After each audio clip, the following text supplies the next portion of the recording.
Como é que a gente pode fazer para enxergar a vida com um olhar mais positivo? Como é que a gente pode fazer para dar um significado diferente nas coisas que às vezes nos acontecem e parecem até castigo de Deus? Alguém já se questionou? Já falou assim, ei meu Deus do céu, em outra vida eu devo ter jogado pedra na cruz, porque não é possível, tá tanta coisa errada. Já aconteceu com vocês? Já. A maioria das pessoas que eu converso, em algum momento da vida, pensaram assim, falando, não é possível dar tanta coisa errada, é muito pecado para um cristão só, né? Para ter que pagar nessa vida, vamos deixar para outra, né? Calma, a gente vai talvez pensar de forma um pouco diferente nessa noite com algumas coisas que eu vou falar sobre isso. Resiliência, eu falei que ia comentar o que é o raio da resiliência. É um conceito da física que se aplica aos materiais. Um material resiliente é um material que é capaz de deformar e depois voltar ao seu estado original. Vocês já pegaram um pedaço de plástico? Tem plástico que quebra, mas tem os plásticos que você dobra e depois ele volta no lugar. Um pedaço de borracha, você pega uma borracha, você dobra, depois ele volta no lugar. Isso é uma propriedade que é chamada de resiliência. Resiliência é diferente de dureza. E aliás eu vou dizer, ser resiliente é melhor do que ser rígido, resistente. Porque o que é resistente nem sempre é maleável. Isso daqui é uma árvore, que pelo que eu peguei na fonte era um carvalho. E aqui, um bambu. Quando acontece uma tempestade, o carvalho, na maioria das tempestades, ele fica parado, imóvel. Cai ali uma folha, outra, um galho, outro, mas ele fica ali rígido. Isso, em algumas situações, é uma virtude. Poxa, aguenta, né? Num vento mais fraco, o bambu dobra. Só que, se nessa tempestade ela começar a aumentar de intensidade e ela virar um furacão, mas num furacão é muito provável que um carvalho, ou ele quebra ou ele é arrancado pela raiz do chão. O bambu pode ser o vento que for, pode ser a força que for, ele vai dobrar. E você vai achar que ele está derrotado, né? O bambu não aguentou. Mas o que acontece na hora que o vento diminui? Ele volta, ele volta. Isso é resiliência dos materiais, aqui no caso desses objetos, eu vou chamar de objetos, né? Mas a gente pode dizer que o ser humano se parece. Tem gente que parece com o carvalho, que leva uma vida dura, uma postura que parece que é inquebrável. Só que quando a coisa é muito dura, ele quebra. Quando a provação é muito pesada, ele não aguenta, ele não suporta. Tem gente que parece com o bambu. O bambu, ele é maleável. E ele consegue se adaptar. Vamos trazer para o ser humano, vamos falar o seguinte. Vocês conhecem gente teimosa? Vocês conhecem? Vocês já ouviram falar que existe gente teimosa? Já ouviram falar? Pois é, né? Como é que é? Eu vou contar para vocês, isso daqui que eu acabei de perguntar é uma técnica, porque o ser humano tem muito mais facilidade de falar dos outros do que falar de si. Agora que a gente já abriu a porta e a gente falou dos outros, né? Agora eu vou perguntar, você é teimoso? Você é teimoso? Você é aquele que assim... vamos fazer uma enquete, Imagina que vocês têm um dilema. É um dilema. Dilema é porque só tem duas alternativas, tá? Vamos imaginar o seguinte, você tem que escolher ou um ou outro. Você está diante de uma situação. Você ou pode ter razão ou pode ser feliz. Quem escolhe ser feliz, levanta a mão. Tem gente que levantou a mão pensando assim, quando eu tenho razão eu fico feliz pra caramba. Quer ver? O feliz é quando eu teimo com o outro e mostro pra ele que sou eu é que tô certo, é o outro que tá errado, que eu vou esfregar na cara desse cidadão que o certo aqui sou eu, não é? Não tem gente que é assim? Só que olha que coisa, toda vez, não vou dizer toda vez, mas na maioria das vezes que eu tenho que entrar numa disputa com alguém, vai sair alguém ferido, não vai? Toda vez que eu quero impor para alguém que eu tô certo e o outro tá errado, alguém vai sair ferido. E se você é o carvalho da história, eu voltando aí falando de planta, você é o rígido da história, já imaginou um galho de carvalho caindo na sua cabeça ou caindo na cabeça dos outros? Às vezes a gente age assim com as pessoas ao nosso redor. Só que olha que coisa maluca. A maioria de nós aqui levantou a mão dizendo que prefere ser feliz, não é? Só que no dia a dia a gente age querendo ter razão. Vou provar para vocês, talvez para parte de vocês, tenta lembrar os últimos 10 dias e tenta lembrar de alguém que você diz que você ama. Sabe, a pessoa que você diz que você ama. Pode ser seu pai, sua mãe, seus filhos, seu esposo, sua esposa, seu irmão, sua irmã. Pensa em alguém. Agora pensa no seguinte, nos últimos 10 dias, em algum momento você bateu boca com essa pessoa porque você quis ter razão e impor para ela a sua opinião? Gente, olha que coisa maluca. A gente briga por bobagem com gente que a gente diz que ama. Olha só que coisa, a gente bate boca com gente que a gente diz que ama, e agora eu vou pisar no calo de vocês e vou dar aquela apertada assim. Mas guarda uma coisa, tá? O que eu tô falando pra vocês, eu tô falando pra mim também, tá? Tá, isso que eu falo pra vocês, os ouvidos mais próximos da minha boca são os meus, tá?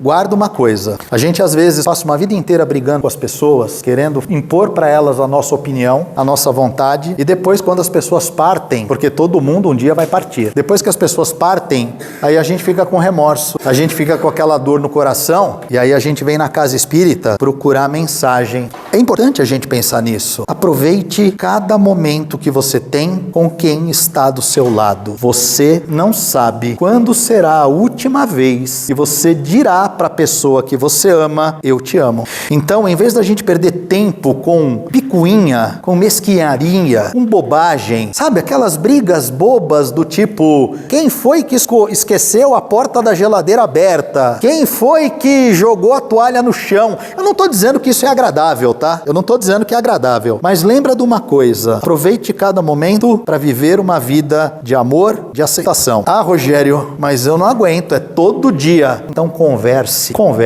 Eu vi outro dia uma frase que para mim tocou bastante. Eu não lembro quem era o autor, mas ele comentava num vídeo da internet. Ele dizia, por que as pessoas gritam umas com as outras? Vocês viram esse vídeo? E ele disse o seguinte, as pessoas gritam quando os corações estão distantes. Não é verdade isso? A gente grita com alguém quando o nosso coração está distante dela. Aproxima o coração, que aí você pode falar baixo. E eu vou dizer uma coisa, viver desta forma é melhor, sem grito, sem briga. Eu falo isso para vocês, pessoal. Eu fui criado numa casa onde não passava um único dia sem ter ofensas e gritos. A minha criação de infância foi num lar bem complicado, uma família bem complicada. Alguém aqui é descendente de italiano? Ô povo esquentado, né?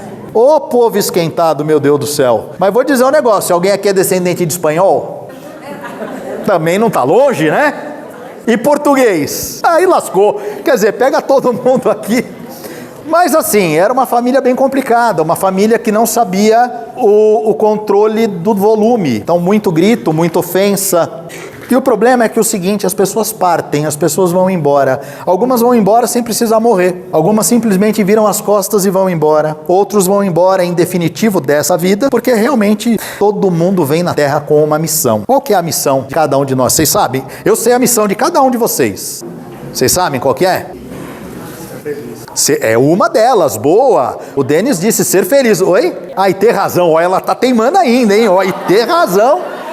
Na verdade, ter razão não faz parte da nossa missão. Ter razão não faz parte da nossa missão. Nossa missão é sermos pessoas melhores um pouquinho mais cada dia. É a missão de cada um de nós. Segundo a doutrina espírita, a gente já teve outras vidas e a gente terá próximas ainda. E respeitando aqueles que não acreditam nisso, e tá tudo bem. Mas para que a gente vem então na Terra sucessivas vezes? Porque pra gente evoluir, pra gente se transformar em pessoas melhores, uma vida só não dá. É pouco tempo. Então, a gente tem a chance de nos melhorar. E por que então eu não lembro de outra vida, Rogério? Você não lembra de outra vida? Porque já imaginou Deus te colocar numa casa onde na vida passada vocês foram inimigos que se odiavam e agora você nasce irmão de alguém ou então filho de alguém que te fez mal em outra vida? O esquecimento é uma bênção para que a gente possa se acertar nas existências. A maioria dos lares, nós não estamos ali porque todos nós do lar somos hiperafinizados e nos amamos já há vidas e vidas. Nós estamos lá para nos ajustar. E aí vem a necessidade da resiliência. Resiliência é a capacidade do ser humano se deparar com desafios e mesmo que for preciso, você se curvar, você jogar, ter jogo de cintura, você ter flexibilidade, mas no final você se erguer e continuar a sua jornada. Só que para o ser humano tem um detalhe que é diferente dos outros materiais, do bambu, do plástico, da borracha. A resiliência para o ser humano tem a finalidade de, quando nós nos reerguermos, nós nos transformarmos em pessoas melhores do que antes do tombo. Todo mundo aqui falou, aqui quando eu brinquei perguntando se teve dificuldade, se já passou por perrengue, e quase todo mundo falou, eu já, né? Parece, já pensou, como é que dá tanta coisa errada? E eu vou contar uma coisa para vocês. Foram essas experiências que fizeram com que você seja uma pessoa melhor no dia de hoje. Eu não tenho dúvidas que os desafios que vocês viveram, eles deram oportunidade para cada um de nós melhorar. Eu dei um exemplo da minha família, da dificuldade que houve na minha família. Talvez alguns possam pensar, eu também tive uma família difícil, foi castigo divino. Não, não foi. Foi uma oportunidade bendita que Deus te deu para conviver com pessoas que você não concorda e você aprender a ter flexibilidade e aceitar que o outro tem direito de ser quem ele é. Afinal de contas, você não tem direito de ser quem você é? Quem aqui tem direito de ser quem é? Levanta a mão. Todo mundo, né? Se Deus te deu o direito de ser quem você é, olha que coisa maluca. Quem aqui nunca errou na vida? Olha, quase que eu vi uma mão levantando, aí a pessoa arrependeu. Ela falou, não, é melhor, né?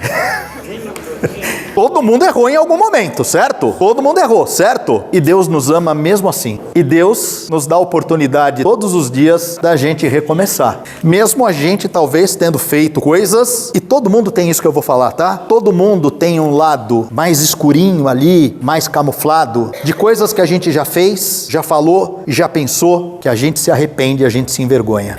Todo mundo tem isso. E vou contar uma coisa para vocês. Tá tudo bem. Deus não vai nos amar menos. Deus nos ama tanto, que é como um pai que, quando vê o filho teimoso, que diz, eu não quero ir para a escola, o que aquele pai bom faz? Por amor ao seu filho, ele insiste para que o filho se eduque. Por amor ao seu filho doente, quando precisa tomar uma benzetacil, sabe aquela injeção doída? Quem já tomou? Quem já tomou benzetacil? Dói, né? Quem não tomou, você é feliz e não sabe, tá? Você que nunca tomou uma benzetacil, você não sabe o que é passar depois 3 dias arrastando a perna, né? Porque leva aquela agulhada na bunda e dói até a alma, e aquilo é bom para memória, né? Benzetacil é bom para memória, porque você lembra, não esquece mais. É uma mágica aquilo, né? Um pai que ama uma mãe, eu tô falando de pai, entenda a mãe também, tá? Um pai e uma mãe que ama, por mais dolorido que seja o remédio, ele vai levar o filho dele para ser medicado, porque é o que precisa ser feito para o bem da criança. Deus faz a mesma coisa com a gente. A gente às vezes faz orações pedindo, meu Deus, quem nunca viu lá a Mega Sena acumulada em 60 milhões, 70 milhões, e pegou lá a sua prece do dia ou da semana, e aproveitou e incluiu no meio da prece, né? Pai, dá uma olhadinha aqui no meu jogo, vê se tá bem, dá um jeitinho nas bolinhas ali, né, para me agraciar. E aí a gente tentou barganhar com Deus, dizendo, eu prometo que se eu ganhar metade eu dou. Já fizeram, né? Tô vendo aqui os rostinhos aqui, já fizeram, né? Prometeu para Deus. Eu vou contar até uma história curiosa. Todo mundo aqui já ouviu falar do Chico Xavier, não é? E com o Chico aconteceu umas histórias muito interessantes, bonitas, e algumas muito curiosas e engraçadas. Havia uma senhora que frequentava o centro espírita que o Chico trabalhava, lá em Uberaba, e essa senhora, toda semana que ia lá tomar passe, falava pro Chico, Chico, reza pra Deus para que eu ganhe na loteria, porque se eu ganhar na loteria, a gente faz aqui a reforma no centro, a gente compra a cesta básica, eu vou ajudar tanta gente com esse dinheiro, que o senhor, olha, nós aqui no centro vamos fazer a revolução para ajudar tanta gente. E o Chico, né, falava, tá bom, minha irmã. Ele nunca botava o nome ali para fazer prece, mas ele falava, tá bom, minha irmã. Pois não é que a mulher ganhou na loteria? Nunca mais o Chico ouviu falar da mulher. A mulher sumiu da cidade, nunca mais ninguém ouviu falar dela. Olha o medo do homem cobrar ela, né, do Chico falar, cadê a ajuda, né? Pois é, gente. Às vezes a gente faz preces pedindo coisas para atender os nossos desejos, mas Deus, na sua infinita bondade, Ele nos dá desafios para atender as nossas necessidades. Às vezes eu oro pedindo dinheiro para que eu tenha uma vida tranquila, e Deus me coloca às vezes pessoas dependentes de mim para que eu trabalhe e aprenda o valor do trabalho. Às vezes eu peço uma vida sem muitas atribulações e Deus coloca no meu caminho desafios que me fazem o tempo todo tropeçar e parecer que não tem saída. Mas olha que coisa, de tudo que a gente viveu, se a gente chegou aqui, porque a gente encontrou uma saída. Ah, Rogério, mas você não sabe quanto eu estou devendo. E você não sabe quanto eu estou devendo. E tá tudo bem. Aí eu vou contar uma piada, tá? Conta a história que a mulher acordou e viu o marido sentado na cama, muito preocupado. Ela perguntou, por que você tá acordado? 3 da manhã? Ele falou, eu não consigo dormir, eu tô devendo pro João. É um dinheiro muito alto, eu não consigo dormir com isso. Ela falou, ah, meu amor, por que não me avisou antes? Eu resolvo isso. Pegou o telefone e ligou pro João. E ele, curioso, o que ela vai fazer com o João? O João atendeu, ela falou, oi, aqui é a Maria, esposa do Zé. Eu tô avisando que o Zé não vai te pagar, tá, João? E desligou. Aí ela falou, pronto, meu bem, agora quem não dorme é ele. Eu não tô querendo dizer para ninguém aqui virar devedor, tá? Não é isso. Não é isso, tá? Mas o que eu quero dizer é o seguinte, tem uma passagem no Evangelho que ela fala sobre resiliência, que eu acho ela muito bonita, e ela está no mesmo capítulo onde está o Pai Nosso, que é o capítulo 6, ou é o capítulo 5? Leiam os dois, capítulo 5 e 6 de Mateus, vocês vão encontrar lá. É uma passagem onde Jesus fala para os seus discípulos, quando os discípulos desesperados, preocupados com o dia a dia, com pagar as contas, com o alimento, e Jesus fala para eles, olhai as aves do céu. Elas não plantam, elas não colhem, e Deus dá de comer para todas elas. Acaso não é mais do que uma ave? Olhai os lírios do campo. Eles não tecem, eles não produzem vestes. E nem Salomão, o rei mais rico da história, foi capaz de se vestir de uma forma tão bela quanto um lírio, que depois vai virar planta murcha e jogada no fogo. Acaso não é você mais do que o lírio? Não vos desespere pelo que haverá de comer e haverá de beber, porque o Pai que está no céu vai prover as suas necessidades. Acredite. Só que talvez a passagem, ela é mal interpretada por algumas pessoas. Algumas pessoas que leem essa passagem acreditam que então basta apenas ter fé e orar para Deus. Só que eu vou contar uma coisa para vocês. Você já viu algum passarinho pousado no galho e os insetos e as sementes virem até o bico dele? O passarinho bate asas, voa e caça os insetos e cisca no chão as sementes e ele vai trabalhar, ele se esforça. Sabe o lírio que parece que está ali sem se mexer?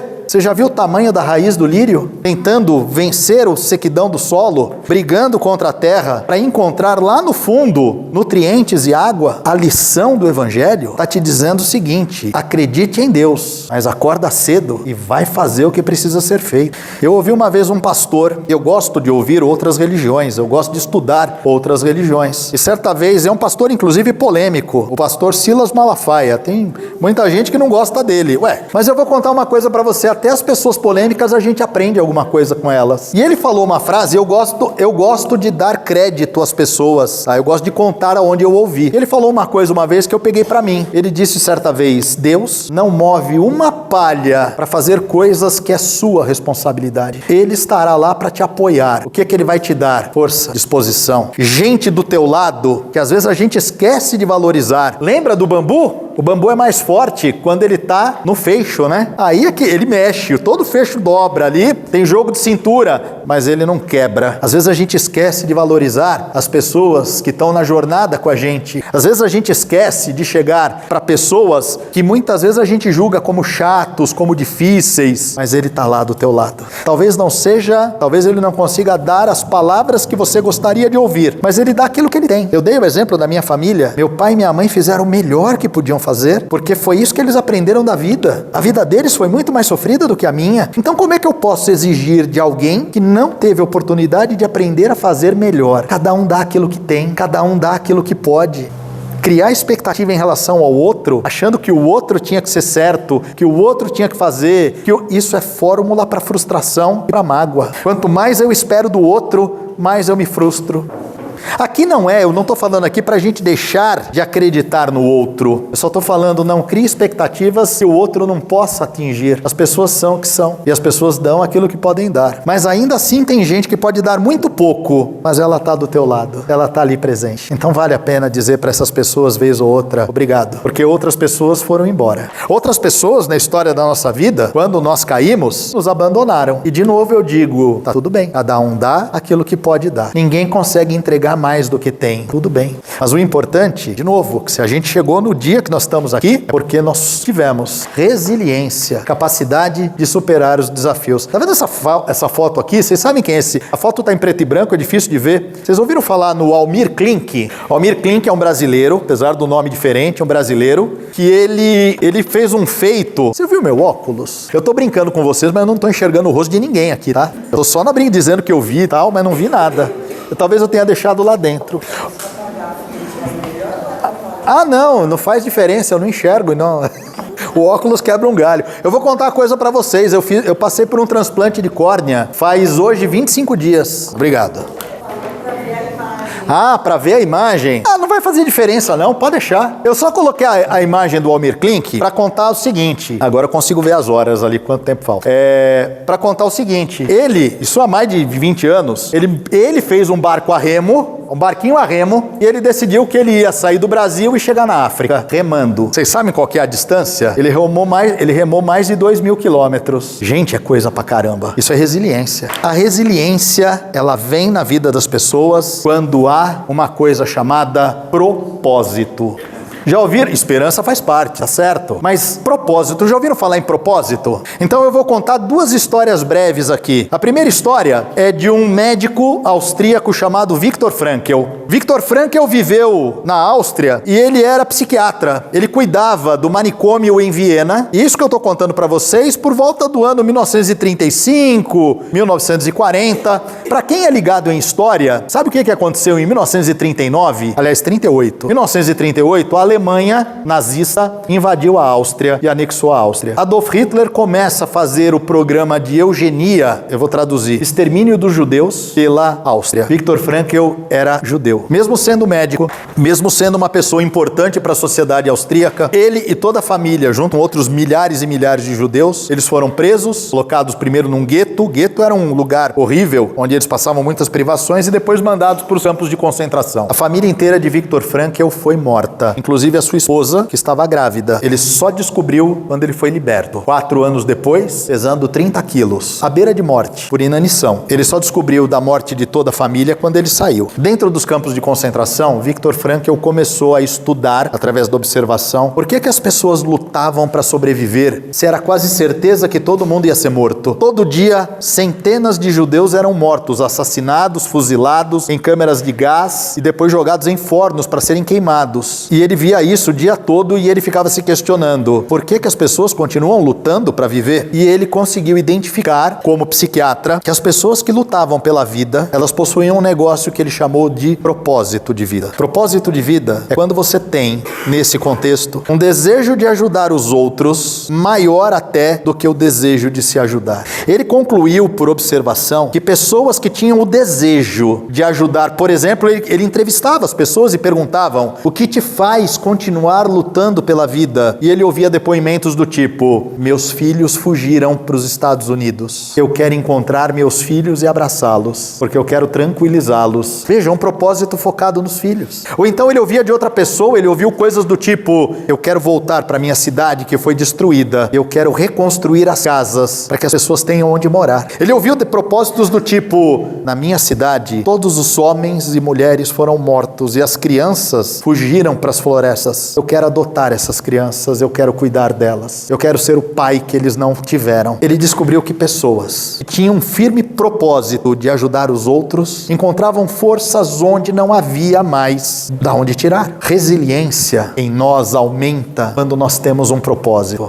Quando a gente percebe que a gente não veio à terra a passeio, quando a gente percebe que a gente vai deixar um legado para o mundo, filhos melhores do que nós fomos, marido às vezes que parece uma pessoa difícil, né? Senhoras casadas com maridos difíceis. Talvez a nossa missão seja ajudá-lo a ser um ser humano melhor, mas sem imposição. Como é que você faz isso sem imposição? Trabalhando aceitação, amor e dando exemplo, sem exigir que o outro tenha que fazer igual você. É fácil? Claro que não. É difícil? Pra caramba! Mas quem disse que a gente veio na Terra para passear e tudo ser tranquilo? A gente veio na Terra para crescer. E o crescimento, ele demanda esforço, ele demanda desafio. E não significa que a vida não possa ser divertida. Eu acredito acredito demais que a gente possa fazer da nossa jornada uma jornada interessante, uma jornada útil, uma jornada com propósito, mas também uma jornada prazerosa. Ninguém disse que a gente veio aqui para sofrer. Eu já ouvi em palestras espíritas dizendo que nossas encarnações na Terra são com o propósito de que a gente sofra. Já ouviram esse discurso? Eu já ouvi. Eu achei absurdo. A gente vai passar por situações que vão provocar sofrimento, mas não é necessário.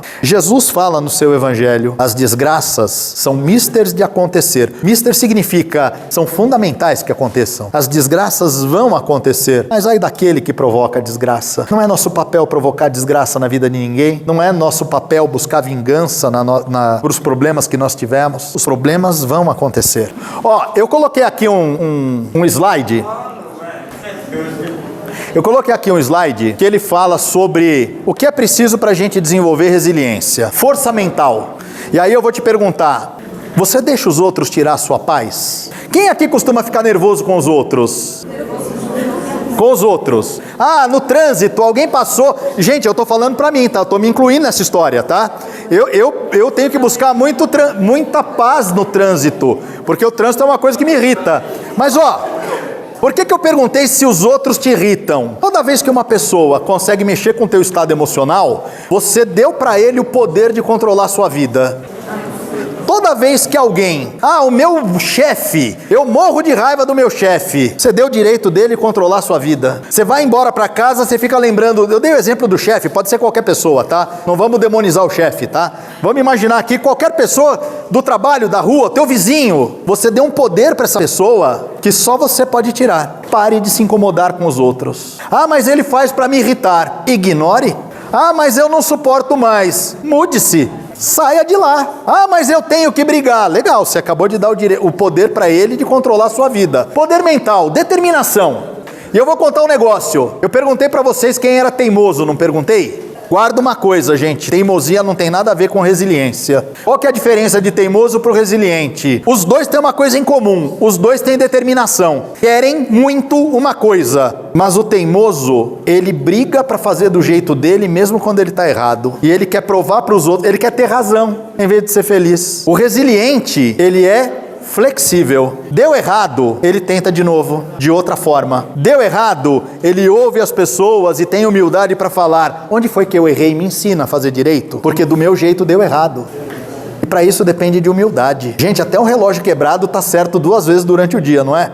Até o relógio quebrado. Aí você acha que você sempre está certo. É isso? O outro tem direito de estar certo também. E nada, o fato de estar errado não diminui a sua moral, não diminui o seu caráter, não diminui o seu valor. Pelo contrário, aumenta o seu valor quando você reconhece que errou. As pessoas vão gostar mais de você. Eu vou contar uma outra coisa agora para dar um choque nos teimosos. Pessoal, o destino das pessoas teimosas no final da vida se chama solidão, porque as pessoas não gostam de conviver com gente teimosa. Eu tô dando um chute na canela de vocês, tá? Sabe por quê? Porque sempre dá tempo de mudar. Vocês estão dando risada. Sempre dá tempo de mudar. Pessoal, sempre dá tempo de mudar. Porque chega uma hora que as pessoas se cansam da sua teimosia e começam a se afastar. Eu não sei vocês, mas eu sonho em ter uma velhice repleto de gente ao meu redor. É muito mais divertido, é muito mais legal. Faz sentido para vocês isso? Pensar nisso? Então, para de querer ter razão. Você não vai ganhar nada com isso. Você sai comemorando, ganhei a discussão. Legal, sozinho, tá comemorando sozinho. Ninguém tá do seu lado.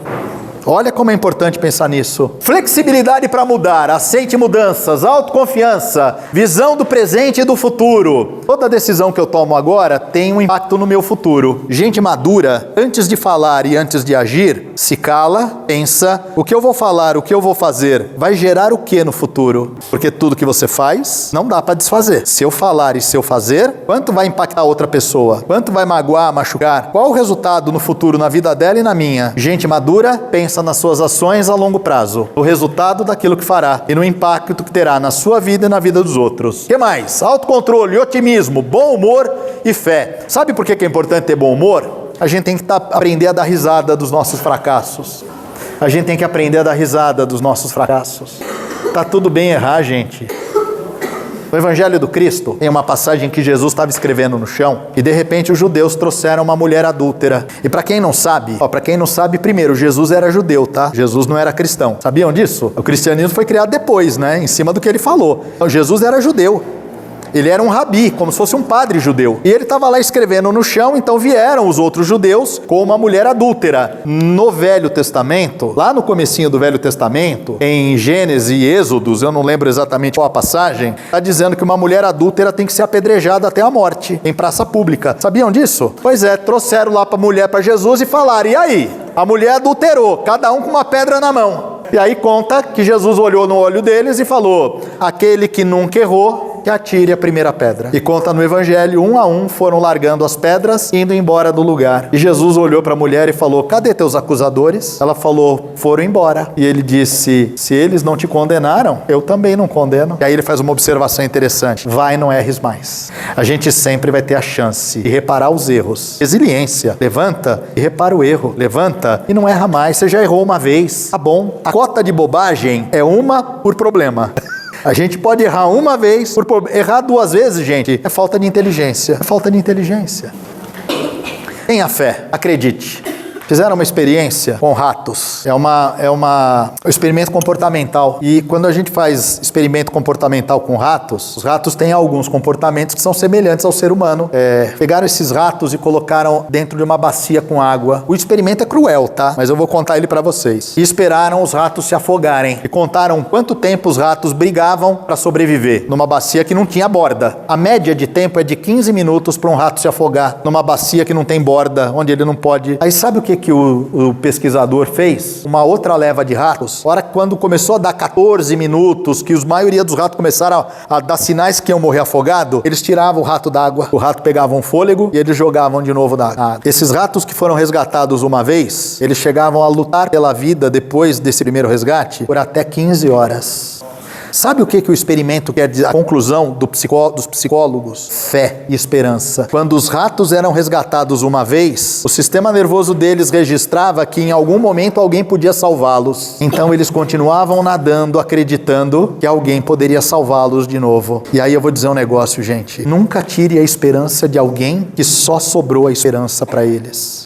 Eu já vi gente, eu vou até contar um caso, aconteceu recente, uma pessoa veio confidenciar que a mãe estava com câncer. E num caso muito semelhante de um câncer que houve na nossa família, eu e minha esposa, e que a pessoa morreu. A pessoa confidenciou, minha mãe está com câncer, e aconteceu igualzinho familiar nosso que desencarnou. Adivinha o que eu e minha esposa fizemos? Talvez a maioria das pessoas, ou algumas pessoas falariam, ih, meu parente morreu igualzinho. Nós ouvimos e nos apegamos junto com ele às esperanças dele. Vamos acreditar, sua mãe vai sobreviver, vai dar tudo certo. Porque tem horas que a única coisa que sobra para uma pessoa é esperança. A gente não tem o direito de tirar isso dos outros. Não é nosso papel. Nosso papel é apoiar. Você quer ser útil na vida? Apoie as pessoas. Não tire as esperanças delas. Meu tempo acabou, não acabou? Ainda não? Tá bom, então. Então, eu continuo. É uma historinha que conta que 2 italianos, o navio deles naufragou. E no dia seguinte eles apareceram na praia, né? Aí perguntaram, mas como é que vocês sobreviveram? Eu não sei, eu só fui parlando. Sabe? De tanto parlar, né? O italiano fala com a mão. Como eu sou neto de italiano, eu vou parlando aqui. Alguém aqui leu o livro Pequeno Príncipe? O autor do livro Pequeno Príncipe se chama Antoine de Saint-Exupéry. Se chamava, né? Ele já desencarnou, mas espírita acredita em vida após a morte, se chama ainda, está no mundo espiritual. O Antoine de Saint-Exupéry, além de escritor de livros belíssimos, ele também era aviador. Ele trabalhava como aviador, isso lá nos anos 1930, há muito tempo, numa época em que avião era coisa muito perigosa, muito mais do que hoje. E ele veio para a América do Sul para trabalhar como aviador. Essa história que eu estou contando está no livro do Antoine de Saint-Exupéry, chamado Terra dos Homens. Ele conta que o amigo dele, que eu vou aportuguesar o nome, eu vou chamar de Guilherme, porque é um nome francês, é diferente.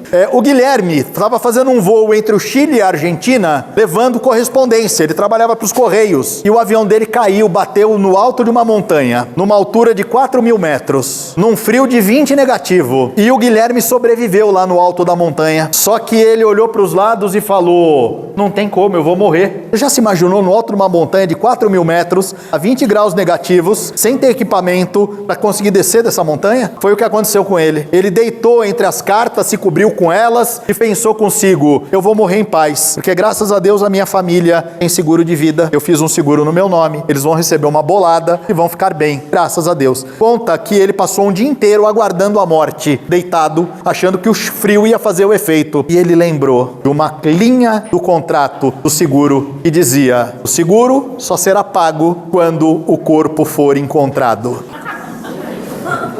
Caso contrário, com o sumiço da pessoa, demorará 5 anos para que o prêmio seja pago. E ele pensou: minha esposa e meus filhos morrerão de fome. Eu preciso ser encontrado. Conta a história. Vocês já entenderam, né? Se está no livro e a história foi narrada, porque ele sobreviveu. Ele contou para um amigo dele que colocou no livro, o Antoine Exupéry, ele contou que ele levantou, mesmo machucado, e falou: eu tenho que descer o máximo possível da montanha para que alguém encontre o meu corpo, para que minha família ganhe o prêmio. E ele tinha certeza que se ele dormisse um pouco mais, ele morreria, porque dados os ferimentos e dado o frio, ele caminhou descendo a montanha 4 dias e 3 noites sem parar, com perna quebrada, com braço quebrado, todo esbugalhado, e o tempo todo ele dizia para si mesmo: meu corpo tem que ser encontrado pelo bem da minha família. Curiosamente, ele andou tanto depois desses 4 dias e 3 noites sem parar, que ele foi encontrado vivo no pé da montanha por aldeões que viviam ali, e ele pôde contar a história. Propósito. Se você tem um propósito, ninguém te para. Se você acredita que tua vida é útil, que você é importante,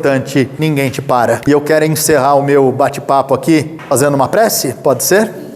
Convidando a todos para elevar os pensamentos ao alto e agradecer a Deus, porque enquanto nós estivemos aqui meditando sobre esse tema, nós fomos sendo abençoados por Deus, por Jesus, pelos nossos familiares que nos amam do lado de lá da vida. Nós fomos abraçados, acariciados. Em nossos ouvidos, os espíritos familiares disseram o quanto nos amam, quanto nos querem bem, independente de recebermos ou não uma mensagem de cada um dos que nos ama fica agora nos nossos corações, porque eles estão presentes. Possamos então elevar o pensamento ao alto, agradecendo a oportunidade desta noite e endereçando os nossos melhores pensamentos e sentimentos àqueles que não têm a mesma sorte que nós, aqueles que são carentes de amor, de afeto, de paz. Que a nossa prece leve como um remédio para curar essas almas, para curar os corpos, para dar esperança e resiliência. Pedimos também aos nossos lares, mentalizemos a nossa casa sendo tomada por luz. Os mentores adentram o nosso lar, abraçam os nossos familiares e dão a mensagem a cada um deles dizendo com as nossas palavras: eu te amo. Possamos nesse momento estender os nossos pedidos de perdão àqueles que já magoamos e fortalecer a nossa capacidade de perdoar, para vivermos uma vida com mais paz, com mais harmonia. E possamos receber agora os fluidos emanados pela espiritualidade. Os espíritos amigos impõem suas mãos sobre nossas cabeças, nos renovam, revigoram, fortalecem, curam nosso corpo e nossa alma. Tendo fé que nossa semana será uma semana de muita luz, de muita paz, e dando graças a Deus.